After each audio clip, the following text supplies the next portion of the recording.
നമസ്കാരം. നമ്മുടെ പൊതുസമൂഹത്തിൽ ഇപ്പോൾ ഏറ്റവും കൂടുതൽ കൊണ്ടാടുന്ന ജനശ്രദ്ധ ആകർഷിക്കുന്ന ഒരു വിഷയമാണ് സ്ത്രീ പീഡന കേസുകൾ, ലൈംഗിക ചൂഷണ കേസുകൾ. പോക്സോ കേസുകളെ പറ്റിയല്ല ഞാൻ പറയുന്നത്. പ്രായപൂർത്തിയായ സ്ത്രീകൾ കൊടുക്കുന്ന ബലാത്സംഗ ശ്രമം, മാനഭംഗ ശ്രമം ഒക്കെയുള്ള കേസുകളെ പറ്റിയാണ് ഞാൻ പറയുന്നത്. അതിൽ അതിജീവത എന്ന നല്ലൊരു പേര് നൽകി അവരെ ബഹുമാനിക്കുന്നുമുണ്ട്. അതിലെ പ്രതികൾക്ക് വേണ്ടിയാണ് ഞാൻ സംസാരിക്കുന്നത്. കാരണം ഞാനൊരു പ്രതിഭാഗം വക്കീലാണ്. കഴിഞ്ഞ 30 വർഷമായി ക്രിമിനൽ കേസ് മാത്രം നടത്തി വരുന്ന ഒരു വക്കീലാണ്. മറ്റ് കേസുകളുണ്ട്, എങ്കിലും ക്രിമിനൽ കേസുകളാണ് കൂടുതൽ. അതിൽ നിന്നും എനിക്ക് മനസ്സിലായിട്ടുള്ളത് 99.99% 100% കേരളത്തിലെ സ്ത്രീ പീഡന കേസുകളും ലൈംഗിക ചൂഷണ കേസുകളും ബലാത്സംഗ കേസുകളും മാനഭംഗ കേസുകളും കള്ളമാണ്. ഇതിൽ ഏറ്റവും ദൗർഭാഗ്യകരമായ ഒരു കാര്യം, ഒരു സ്ത്രീ ഒരുമ്പെട്ടാൽ, ഒരു സ്ത്രീ നനച്ചാൽ, ഒരു സ്ത്രീ വിചാരിച്ചാൽ ആരെയും ഒരു ലൈംഗിക കേസിൽ പ്രതിയാക്കാം, ആരെയും അകത്തിടാം, ആരെയും അവഹേളിക്കാം. ഇതിനകത്ത് ഞാൻ പറയാൻ പോകുന്ന ഒരു വിഷയം, കേസുകൾ ഒരു സ്ത്രീ കൊടുക്കുന്നു, പോലീസ് സ്റ്റേഷനിൽ പരാതി നൽകുന്നു, ഉടനടി FIR ഇടുകയാണ് ചെയ്യുന്നത് പോലീസ്. ഒരു പ്രാഥമിക അന്വേഷണവുമില്ല. അത് നമ്മുടെ നിയമത്തിലെ ഒരു പുഴുക്കുത്താണ്.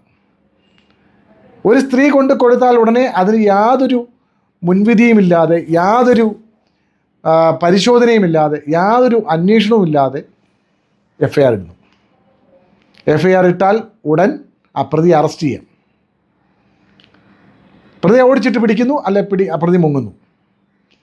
ഈ വിവരം വെളിയിൽ അറിഞ്ഞാൽ ഉടൻ നമ്മുടെ മാധ്യമങ്ങൾ അതങ്ങ് ആഘോഷിക്കും. അത് പ്രതിയാകുന്ന വ്യക്തിയുടെ നിലയും വിലയും അനുസരിച്ചായിരിക്കും. വലിയ ആൾക്കാരാണെങ്കിൽ വലിയ രീതിയിൽ ആഘോഷിക്കും, അന്ത് ചർച്ചകൾ വരും, ബലാത്സംഗത്തിൻ്റെ തീവ്രതയെപ്പറ്റി പറയും, അതിജീവതയെപ്പറ്റി കരയും.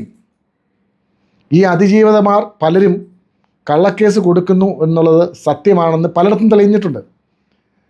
കഴിഞ്ഞിടയ്ക്ക് ഹൈക്കോടതിയുടെ വിധി തന്നെ വന്നിട്ടുണ്ട്. ഒരു സ്ത്രീ കൊണ്ടുപോയി പരാതി നൽകിയാൽ ഉടൻ കേസെടുത്ത് അറസ്റ്റ് ചെയ്യുക എന്നുള്ള നടപടിയിലേക്ക് പോകുന്നതിന് മുമ്പ് ഇതിനെപ്പറ്റി ഒരു പ്രാഥമിക അന്വേഷണം നടത്തണം, അല്ലെങ്കിൽ അതിനെപ്പറ്റി ഒരു ചിന്ത ആ പോലീസ് ഓഫീസർക്ക് വേണം. ഒരു ചിന്തയുമില്ലാതെ പോലീസ് ഉദ്യോഗസ്ഥർ കേസെടുക്കുന്നു, അറസ്റ്റ് ചെയ്യുന്നു. അത് സമൂഹ മാധ്യമങ്ങളിൽ ആഘോഷിക്കുന്നു. ഇതിലെ 99% 100% കേസുകളും വെറുതെ വിടുകയാണ് ചെയ്യുന്നത് കോടതികൾ. ആ വെറുതെ വിടുന്നത് ആരും അറിയുകയില്ല. ഒരു കേസിൽ പ്രതി എന്നാൽ കുറ്റാരോപിതൻ മാത്രമാണ്, കുറ്റക്കാരനല്ല, കുറ്റവാളിയല്ല, കൺവിക്റ്റ് അല്ല. ഒരു പ്രതിയായ കുറ്റാരോപിതൻ മാത്രമായ ആളെ കുറ്റം ആരോപിക്കുന്നു എന്ന് മാത്രമേ ഉള്ളൂ. അയാൾ കുറ്റം ചെയ്തിട്ടുണ്ടെന്ന് ഉറപ്പില്ല. അത് തെളിയിക്കപ്പെടണം, കോടതിയിൽ തെളിയിക്കപ്പെടണം. തെളിയിക്കപ്പെടാതെ വെറുതെ വിട്ടാൽ അയാൾ കുറ്റവാളിയല്ല എന്നാണ് അതിൻ്റെ അർത്ഥം. അയാളെ കുറ്റക്കാരനായി കണക്കാക്കുന്നതിന് മുമ്പ് സമൂഹ മാധ്യമങ്ങളിൽ അധിക്ഷേപിക്കുന്നതും സമൂഹത്തിൽ വില കുറച്ച് കാണിക്കുന്നതും അത് പരസ്യം ചെയ്യുന്നതും ഹീനമാണെന്നാണ് എൻ്റെ അഭിപ്രായം. ഒരു കാരണവശാലും ഈ പ്രതിയുടെ പേരും പ്രതിയുടെ മേൽവിലാസവും പ്രതിയുടെ ഐഡൻറ്റിറ്റിയും ഇത്തരം കേസുകളിൽ വെളിയിൽ വിടരുത്. ഇത്തരമല്ല, ഒരു കേസുകളിലും പ്രതിക്കും അവകാശമുണ്ട്, അവനും നമ്മുടെ പൗരനാണ്. ഒരു കുറ്റത്തിൽ പിടിക്കപ്പെട്ടാൽ ഉടൻ അയാൾ കുറ്റവാളിയാണെന്ന് കണ്ട് അയാളെ അങ്ങ് തേജോവധം ചെയ്യുക ശരിയല്ലത്. അതിനും ഒരു നിയമം വരണം. അതിജീവതയുടെ പേര് വെളിപ്പെടുത്താത്തതുപോലെ പ്രതിയായി വരുന്ന ഇത്തരം കേസുകളിലെ ആൾക്കാരുടെ പേരുകളും വെളിപ്പെടുത്തരുത് എന്നൊരു നിയമം വരണം എന്നാണ് എൻ്റെ അഭിപ്രായം. നമ്മുടെ കേരള രാഷ്ട്രീയത്തിൽ എത്ര സ്ത്രീകൾ ആർക്കൊക്കെ എതിരെ വലിയ വലിയ കേസുകൾ കൊടുത്തു, നമ്മളതെല്ലാം ആഘോഷിച്ചു.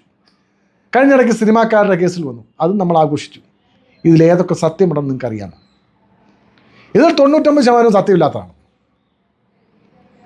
99-100% ഓരോരുത്തരായി വന്ന് കഥകൾ പറയുകയാണ്, വളരെ രസകരമായ കഥകൾ. സിനിമയിൽ അഭിനയിക്കാൻ പറ്റാത്തവരും സിനിമയിൽ നിന്ന് ഒഴിവാക്കപ്പെട്ടവരും ഒക്കെ ഓരോ കഥകളുമായി വരുന്നു. ആ കഥകളെല്ലാം നാം ഒന്നും നോക്കാതെ വിഴുങ്ങുകയാണ്, അങ്ങ് വിശ്വസിക്കുന്നു. വിശ്വസിക്കാനാണ് നമുക്കിഷ്ടം. കാരണം മറ്റുള്ളവരുടെ ദോഷം കേൾക്കുമ്പോൾ നമുക്കൊരു സന്തോഷം, അതും പ്രത്യേകിച്ച് ഉയരങ്ങളിലുള്ളവരുടെ.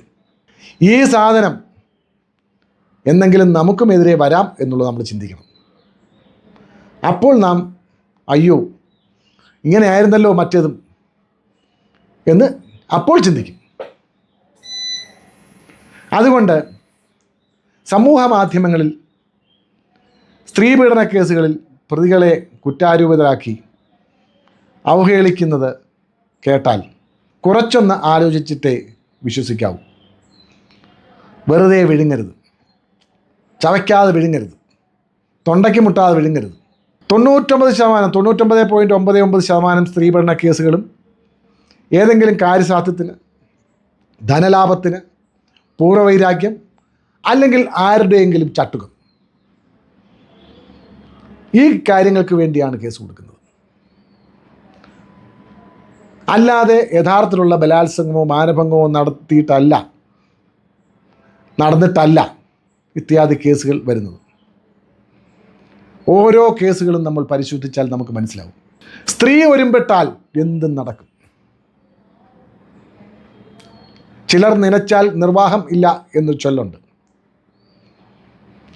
ആ ചിലർ സമൂഹത്തിൽ എമ്പാടുമുണ്ട്. അവർ എന്ത് പറഞ്ഞാലും അതുപോലെ പോലീസും വിഴുങ്ങും. പോലീസ് സ്റ്റേഷനിൽ ഒരു സ്ത്രീ ഒരു പരാതിയുമായി ചെന്നാൽ അവർ റിസ്ക് എടുക്കില്ല. അവർ കേസെടുത്തില്ലെങ്കിൽ ഉടനെ മേളിൽ പോവും, അവന് പണിയാവും. അതുകൊണ്ട് അവർ പറയുന്ന രീതിയിൽ മൊഴിയെടുത്ത് ഒരു കേസും എടുക്കും. നോൺ ബെയിലാണെങ്കിൽ നോൺ ബെയിലുണ്ട്, ഏതൊരു കേസും എടുക്കും. അവരുടെ ജോലി കഴിഞ്ഞു. പിന്നെ അതിനൊത്ത ഒരു ചാർജും കൊടുക്കും. അന്വേഷണമൊന്നുമില്ല, ഒരു ചാർജും. നന്നായി അന്വേഷിച്ചാൽ ഈ ഒരു കേസുകൾ നിലനിൽക്കുന്നതല്ല. നന്നായി അന്വേഷണമൊന്നുമില്ല, സ്ത്രീ പറയുന്നത് പോലെ തന്നെ. സത്യസന്ധമായി അന്വേഷിച്ച് ഇത് കള്ള ആരോപണമാണെന്ന് തെളിഞ്ഞാൽ റെഫർ ചാർജ് കൊടുക്കാം. അത് കൊടുക്കാൻ ഒരു പോലീസ് ഉദ്യോഗസ്ഥനും തയ്യാറായില്ല. കാരണം അങ്ങനെ ചെയ്താൽ ചിലപ്പോൾ അവനെതിരെ പണി വരും.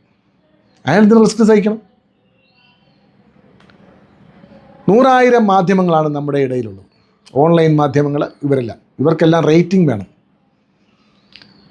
ആളുകളുടെ വില അനുസരിച്ച് അതിൻ്റെ റേറ്റിംഗ് കൂടും. വലിയ വലിയ ആൾക്കാരാണെങ്കിൽ അന്തിച്ചർച്ച വരും. കുറേ കൊഞ്ഞാടന്മാർ കുത്തിയിരുന്ന് അങ്ങോട്ട് പരസ്യം തുടങ്ങും, ചീത്തവിളി തുടങ്ങും, സമൂഹത്തിൽ അപമാനിക്കും. കുറ്റാരോപിതനായ ഒരു നിരപരാധിയാണെങ്കിൽ അയാൾക്കും കുടുംബമുണ്ട്, സമൂഹത്തിൽ നിലയും വിലയുമുണ്ട്. അയാളെ ഒരു ലൈംഗിക ആരോപണ കേസിൽ പ്രതിയാക്കി, ഒരു അടിപിടി കേസോ ഒന്നുമല്ല, ലൈംഗിക ആരോപണ കേസിൽ പ്രതിയാക്കി സമൂഹത്തിൽ അവഹേളിക്കുന്നത് എന്തുമാത്രം കഷ്ടമാണ്. അതിനാൽ നാം പൊതുജനം ഇത് മനസ്സിലാക്കണം.